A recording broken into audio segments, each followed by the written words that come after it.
Thanks for joining us today with our special guest. And Omar, we've asked you to come back because last time you were with us, you went over what a medical technologist and what you do in the lab and what others do in the lab. And now we're going to talk more about the blood drives at the hospital. That's correct. The upcoming blood drive is February 27th, Wednesday, in the Lagerborg Dining Room from 7 a.m. to 7 p.m. We have a crew that comes in from Springfield or Jonesboro, depending, and they set up and they draw blood all day. And that's part of the American Red Cross? That is, it's part of the American Red Cross. And the nice thing about it is if you can donate during one of our blood drives, the hospital gets credit for that unit of blood. So, you know, the way it works is we buy our blood from Red Cross, and then when it's transfused, you know, there's a cost there. But if we can get over a certain amount of units, they half our cost on them. So it's really useful to donate during that time. And we've set up lots of different ways that you can donate. We have a sign-in sheet in the outpatient laboratory area there. It's right across from X-ray. You can go in there and sign your name up on it, and it has a list of the times.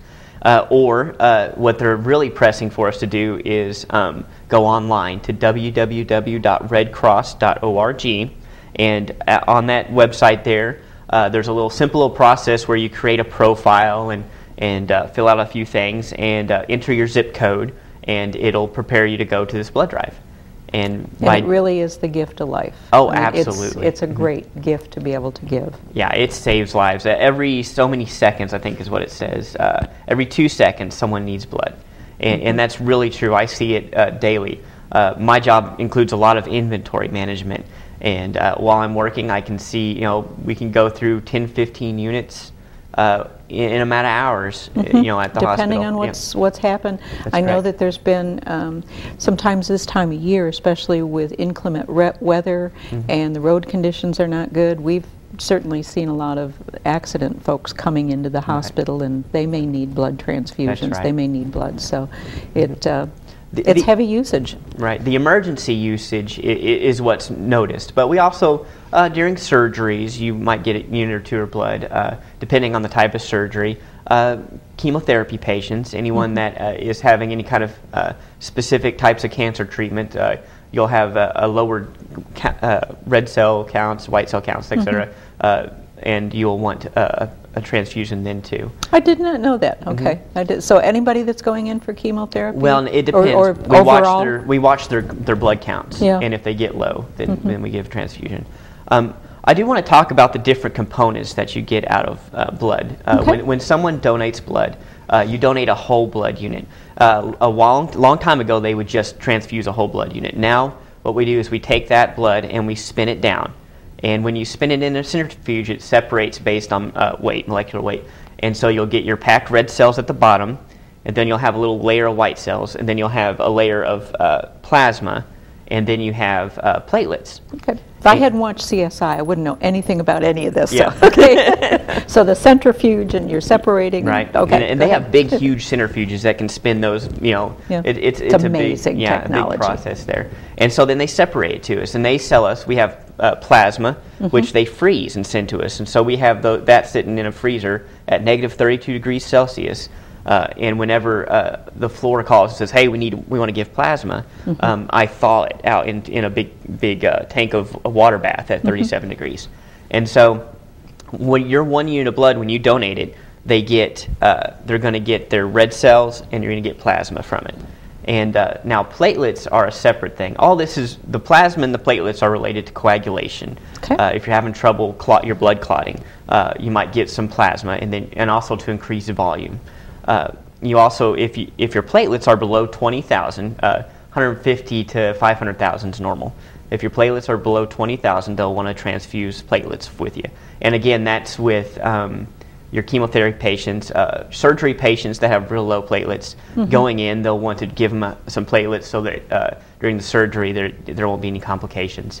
And the problem with platelets are you have to donate those at Georgetown Square. We can't take those during our blood drive. Okay. And that's a separate, entirely separate thing. They have donating. A platelet pheresis machine that takes your platelets from you and gives everything else back to you. So it's just taking the platelets and then That's everything else amazing. comes back into your body. Yep. Is that a longer process? It is. Okay. It's a 2 to 3 hour process. So you need to make right. sure. But they can go down to Georgetown. You can go down to Square. Georgetown Square, and you Okay. can donate platelets there. And that's where the American Cross has a They have a satellite office? They or? do. Okay. There's that Arena Sports Grill, and just right next to it. Okay. And what's neat about platelets are, well, the bad thing about them is that they're only good for 5 days. Because we keep them at room temperature and we keep them rocking so they don't clot on you, they keep them agitated, you only get 5 days. Usually by the time I get them, they've got maybe 3 days left because they have to get tested and everything. So I've got only about 3 days to make sure that they're given out. And so it's hard to kind of manage that inventory.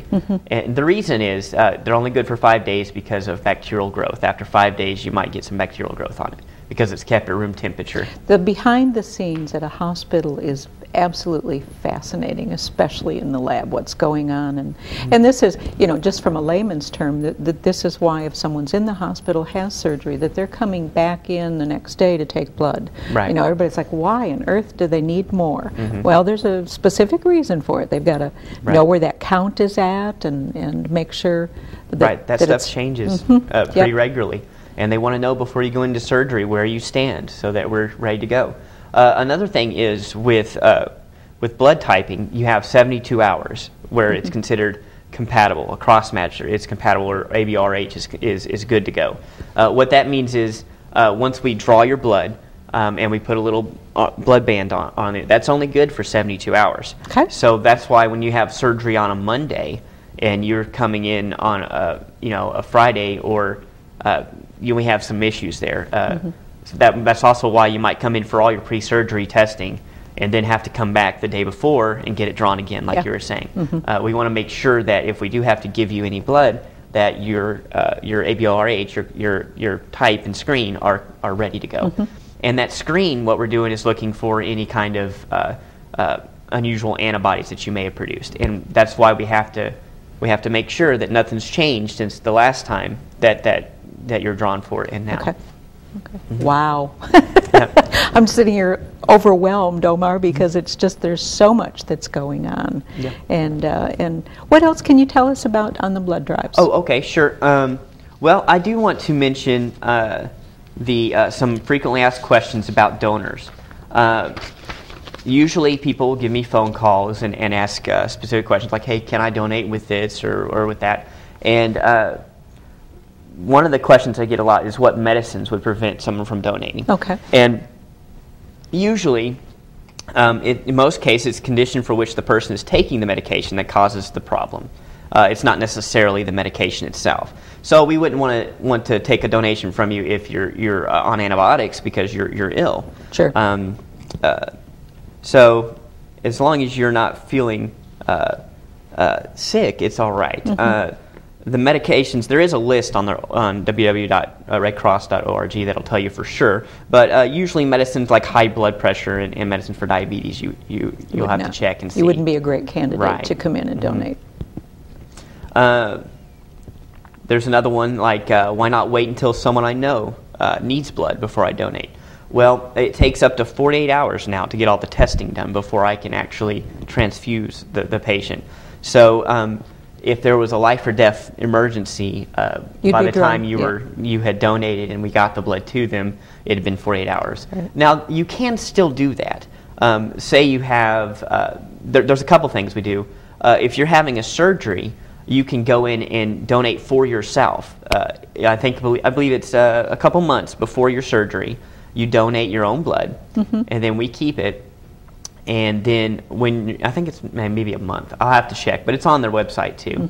And then we keep it for you. We call it an autologous donation.